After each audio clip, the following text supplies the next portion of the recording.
Professor Zaxlar stood before his class of eager alien students, his tentacles twitching with barely contained excitement. Today was going to be special.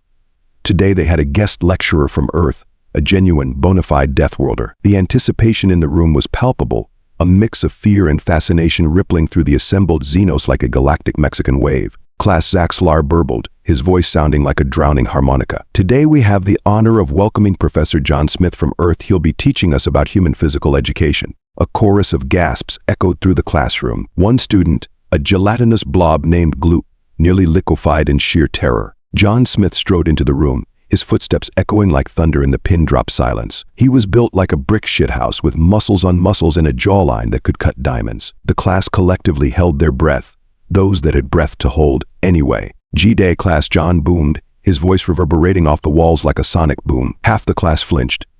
Today we're going to have ourselves a little fun with some good old-fashioned human PE. Zaxlar's tentacles curled in confusion. PE inquired timidly. John grinned, a predatory gleam in his eyes. Physical education, mate. Don't worry, we'll start with something simple. The word simple coming from a Deathworlder's mouth was about as reassuring as a hungry T-Rex promising a friendly game of tag. Right then John continued, clapping his hands together with a sound like a thunderclap. Let's start with a warm-up. We'll do some jumping jacks. The alien students exchanged confused glances. Jumping? Jacks? Was this some sort of Earth combat technique? John demonstrated, his muscular arms and legs moving in perfect synchronization. See? Easy peasy. Now you try. What followed was a comedy of errors that would have had any human PE-ter reaching for the bottle. Gloop attempted to separate into smaller globules and reassemble repeatedly. A multi-limbed arachnoid tied itself into knots. The avian Squawker flapped its wings frantically, generating a mini tornado in the classroom. Crikey, John muttered, watching the chaos unfold. This might be tougher than I thought. After several minutes of flailing, flopping, and general pandemonium, John called a halt. All right, let's try something different. How about some push-ups? The class stared at him blankly. You know, push-ups. John dropped to the floor and demonstrated, his muscular arms flexing as he lowered and raised his body with ease. See, nothing to it. The aliens watched in horror as John's body defied gravity repeatedly. Surely this was some kind of dark Deathworld magic. Zaxlar, feeling obligated to set an example, attempted to mimic John. His tentacles splayed out uselessly as he face-planted onto the floor with a wet splat. Good effort there, Professor John said, trying to stifle a laugh. Maybe we should move on to something else. The next hour was a blur of confusion, sweat, and increasingly desperate alien noises. John introduced them to squats, which the invertebrate students interpreted as an invitation to collapse into quivering piles. Lunges sent the low-gravity species stumbling across the room like drunken sailors. The less said about the attempt at burpees, the better. Throughout it all, John maintained his cheerful demeanor, his booming voice echoing encouragement that sounded more like threats to the terrified alien ears. Come on, you little beauties. Feel the burn. The only burning most of them felt was the desire to flee the classroom and possibly the planet. As the class stumbled, rolled, and oozed through the exercises, John's voice took on a quality reminiscent of a sports announcer mixed with a slightly unhinged motivational speaker. And would you look at that form? Gloop's really giving it his all, folks. He's practically turned himself inside out with enthusiasm. Gloop, who had indeed managed to invert himself in a desperate attempt to perform a sit-up, gurgled miserably. Squawker's taking fly a bit too literally there, but I admire the initiative. Just remember, mate, we're aiming for muscle burn, not atmospheric re-entry. Squawker, who had launched himself into the air in a panic during jumping jump, and was now circling the ceiling fan, squawked indignantly. And let's not forget our Arachnoid friend over there. 8 limbs means 8 times the workout, eh? You're gonna be the most shredded spider in the galaxy at this rate. The Arachnoid, currently a tangle of limbs that resembled a half-finished Macrame project, clicked its mandibles in what might have been a plea for mercy. As the class progressed, the alien students began to wonder if this was less of a gym class and more of an elaborate form of human torture. Surely no species would willingly subject themselves to this kind of torment on a regular basis. John, oblivious to the existential crisis he was inducing in his students, pressed on with the enthusiasm of a Labrador retriever on caffeine. All right, gang, let's kick it up a notch. The collective groan that echoed through the classroom sounded like a dying star. Time for some cardio. We're going to do a little thing called running on the spot. It's dead simple. The aliens watched in horror as John began to move his legs rapidly, his feet pounding against the floor like pistons. The vibrations sent tremors through the classroom, causing several of the more gelatinous students to jiggle uncontrollably. See, easy as. Now you give it a go. What followed was less running on the spot and more mass panic in place. Gloop attempted to separate his lower half into pseudo-legs, resulting in him splitting into several smaller, confused puddles. The Arachnoid's 8 legs moved in 8 different directions, turning it into a living Catherine wheel. Squawker, still circling the ceiling, increased his speed until he became a feathered blur. John, still jogging in place, looked around the room with a mixture of amusement and bewilderment. Well, that's one way to do it, I suppose. Points for creativity. As the chaos continued, John's running commentary took on an increasingly surreal quality, blending encouragement, confusion, and poorly disguised laughter. Gloop's really breaking new ground there, or should I say, breaking into new grounds. Either way, he's covering more of the floor than I thought possible. Gloop, now spread thin across half the classroom, burbled weakly. Our arachnid friends invented a new dance move. I'm calling it the Octo Shuffle. It'll be all the rage in clubs across the galaxy. The Arachnoid, still spinning uncontrollably, clicked out a desperate SOS in Morse code. And Squawker up there is giving us all a lesson in aerodynamics. Who needs wind tunnels when you've got determination and sheer panic, eh? Squawker, now a feathered missile locked in orbit around the light fixture, let out a strangled squawk that might have been a cry for help or a declaration of war against gravity itself. As the running exercise wound down, or in the case of most students wound up into increasingly frantic movements, John clapped his hands together again, the sound like a sonic boom in the chaotic classroom. Great effort, everyone. Now let's cool down with some stretches. The word cool down was music to the aliens' ears, or whatever passed for ears among the assembled Xenos. Finally, a reprieve from this deathworld madness. Oh, how wrong they were. John started with a simple toe touch. Just bend at the waist and try to touch your toes, he demonstrated, folding himself in half with ease. The aliens stared in horror. Bend in half. Was the human trying to break them? Zaxlar, ever the good sport, attempted to comply. His tentacles waved frantically as he tipped forward, overbalanced, and rolled across the floor like a fleshy bowling ball. Good try, Professor John called out, his voice a mix of encouragement and barely suppressed laughter. Maybe try anchoring yourself with a few tentacles next time. Zaxlar, upside down and tangled in his own appendages, made a sound like a deflating bagpipe. The rest of the class didn't fare much better. Gloop, still spread across half the room, attempted to gather himself into a vaguely humanoid shape before bending. The result was less toe touch and more modern art installation. That's the spirit, Gloop, John enthused. You're really thinking outside the box there. Or outside the body, in your case. The Arachnoid, having finally stopped its uncontrolled spin, cautiously attempted to touch its toes. With 8 legs, this should have been easy. Instead, it somehow managed to tie itself into a knot that would have made a sailor weep with envy. Impressive flexibility there, John called out, though you might want to leave a leg or two free for walking, mate. Squawker, finally dislodged from his aerial orbit, attempted the stretch from his prone position on the floor. His beak touched his talons easily, causing John to whoop with delight. Now that's what I call a perfect toe touch, or should I say talon touch.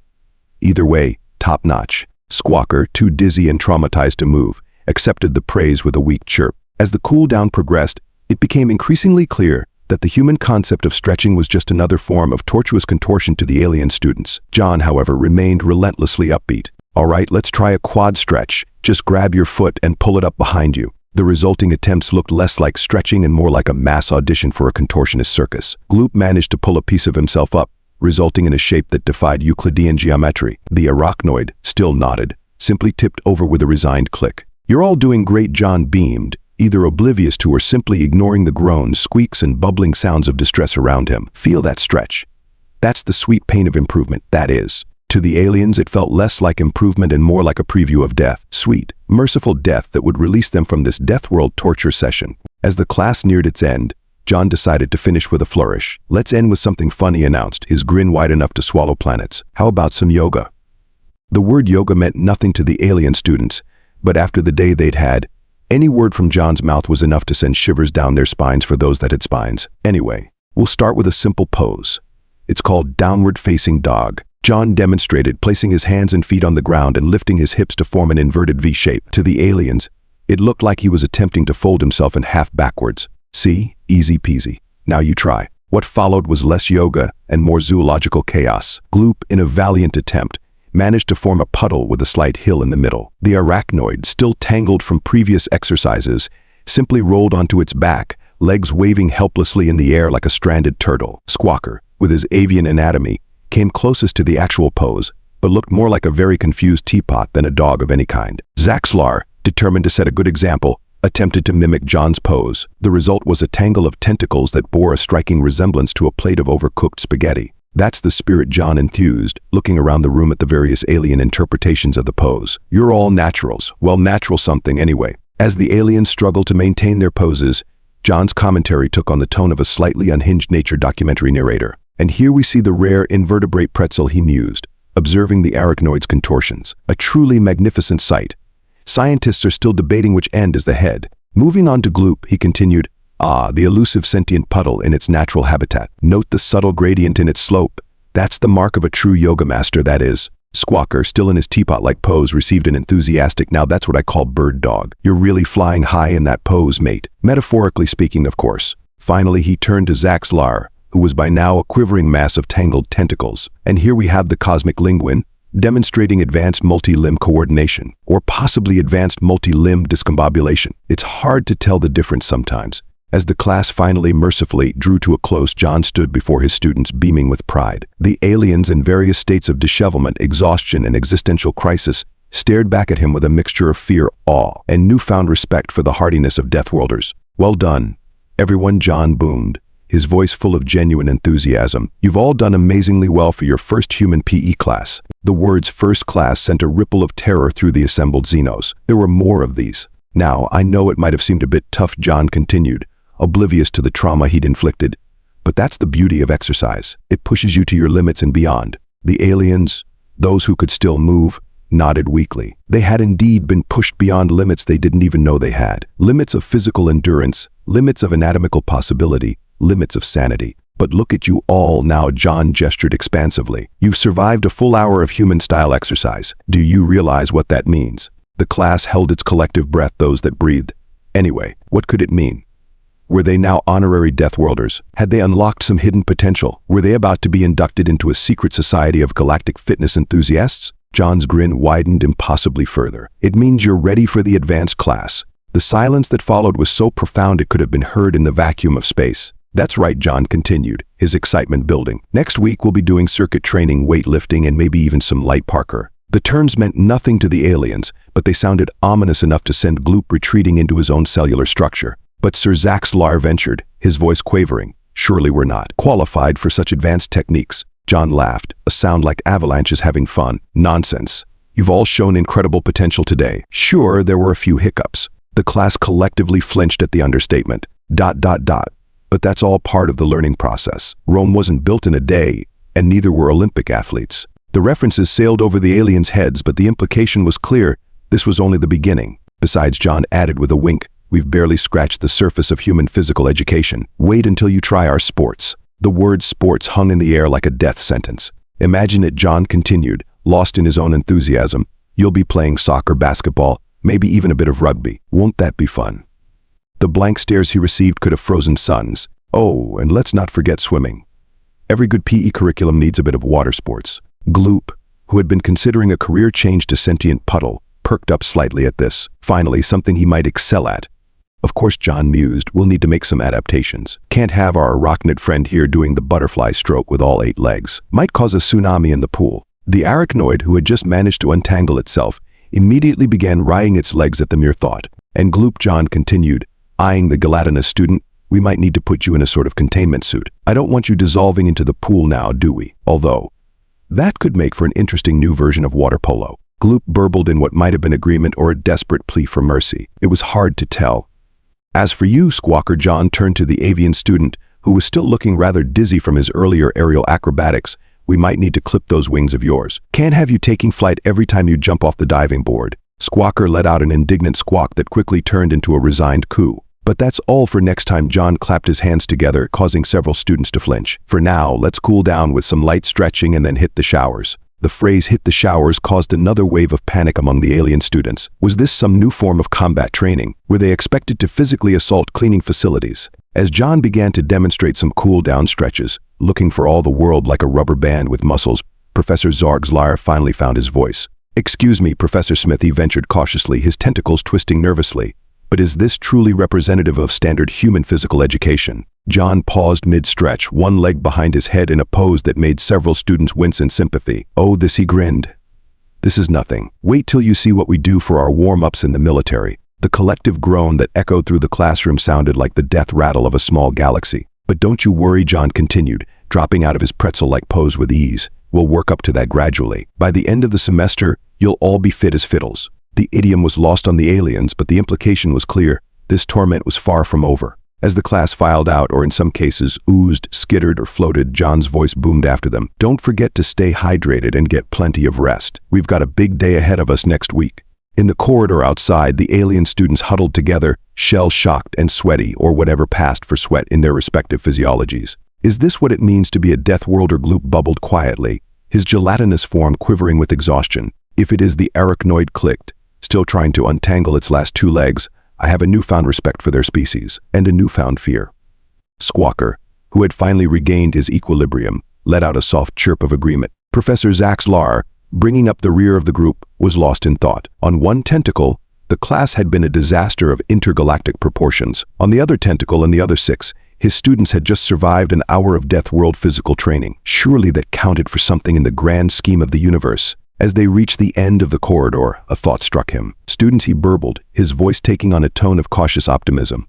Perhaps we should look at this as an opportunity. The aliens turned to him, a mix of curiosity and residual terror in their various eye equivalents. After all, Zaxlar continued, warming to his theme, if we can survive this PE, think of how it might advance interspecies relations. We could be pioneers in the field of cross-species fitness. There was a moment of silence as the students considered this. Then, slowly, a ripple of something that might have been excitement, or possibly just muscle spasms, passed through the group. You know, Gloop bubbled thoughtfully. I did feel a certain sense of accomplishment when I managed to separate into those smaller globules. And I, the Arachnoid, clicked, have never experienced such complex limb coordination, even if it was mostly accidental. Squawker let out a series of chirps that could have been interpreted as grudging agreement. Exactly, Zaxlar enthused, his tentacles waving excitedly. We've already pushed our boundaries further than we thought possible. Who knows what we might achieve by the end of the semester? As the group continued down the corridor, their conversation took on a more positive tone. They began to speculate about the potential benefits of human-style exercise, the possibilities for adaptation to their various physiologies, and even, in moments of what might have been oxygen deprivation-induced delirium, the potential fun they might have. Meanwhile, back in the classroom, John Smith stood alone, a satisfied grin on his face. He pulled out a communication device and spoke into it. Mission Control. This is Agent Smith, Phase 1 of Operation Galactic GIM complete. The aliens survived their first exposure to human PE. Barely. Barely, he chuckled to himself. If they think this was tough, wait till they see what I've got planned for dodgeball next week. Smith out.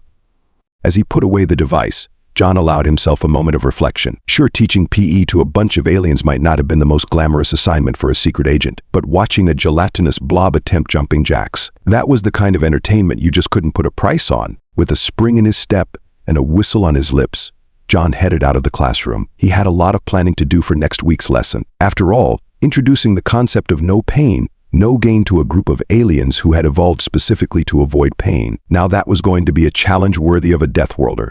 As the day drew to a close, the Galactic University buzzed with tales of the human PE class. Stories spread like wildfire, growing more outrageous with each retelling. By dinner time, half the campus was convinced that the human had made the aliens run marathons while juggling black holes, and the other half believed he had taught them to wrestle supernovas. In the student lounge, Gloop, the Arachnoid, and Squawker found themselves surrounded by curious classmates from other departments. Is it true a silicon-based life form sculpted like a crystal chandelier tinkled anxiously? Did the human really make you lift entire planets as warm-up? Gloop wobbled in what might have been a laugh or a muscle spasm. Not quite, he burbled.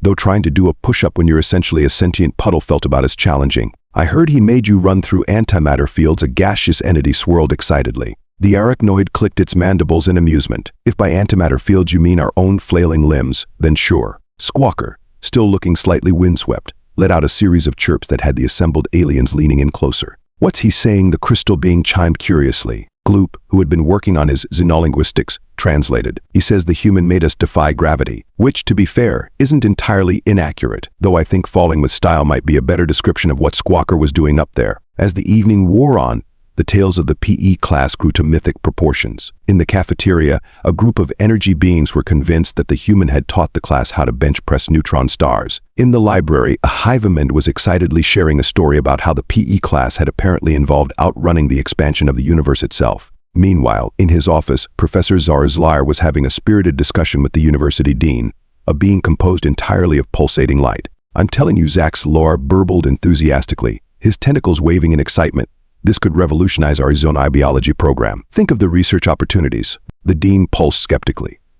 Are you sure about this, Zaxlar? The reports I'm hearing are, concerning. Something about the human teacher using black holes as exercise balls. Zaxlar's tentacles drooped slightly. Well, that might be a slight exaggeration, though I must admit, watching Gloop try to do jumping jacks did bear a striking resemblance to a singularity having a seizure. The dean's pulsing took on a thoughtful rhythm. And you truly believe this PE has value for our students? Absolutely, Zaxlar enthused. It's pushing them to their limits, yes, but isn't that what education is all about? Expanding horizons, challenging preconceptions, occasionally defying several laws of physics. The dean's light dimmed slightly in what might have been a sigh. Very well, Professor. You may continue with this experiment, but do try to keep property damage to a minimum. I'm not sure our insurance covers destruction by overenthusiastic alien aerobics. As night fell on the Galactic University, the campus settled into an uneasy quiet. In their dormitories, the students of the infamous PE class were experiencing a phenomenon entirely new to their species, muscle soreness. Gloop had spread himself thin over his entire room, hoping that increasing his surface area might somehow alleviate the odd aching sensation permeating his gelatinous form. The Arachnoid had tied its 8 legs into a complex knot. Convinced that this was some sort of advanced cool-down technique it had misunderstood from the class, Squawker had built a nest of ice packs, occasionally letting out soft, pained chirps as it tried to find a comfortable position for its overworked wings. And in his quarters, John Smith sat at his desk, poring over anatomical diagrams of various alien species and scribbling notes for the next class. His grin was equal parts excitement and mischief as he muttered to himself, "All right, let's see how they handle the 3-legged race when half of them don't even have legs. This is going to be interesting." As the Galactic University slept, the stars seemed to twinkle with anticipation. Tomorrow would bring new challenges, new aches, and quite possibly new laws of physics to be broken. But for now, the campus was quiet, save for the occasional groan of an alien student discovering yet another muscle they didn't know they had. Little did they know, this was just the beginning of their journey into the weird and wonderful world of human physical education. The universe, it seemed, was in for quite a workout.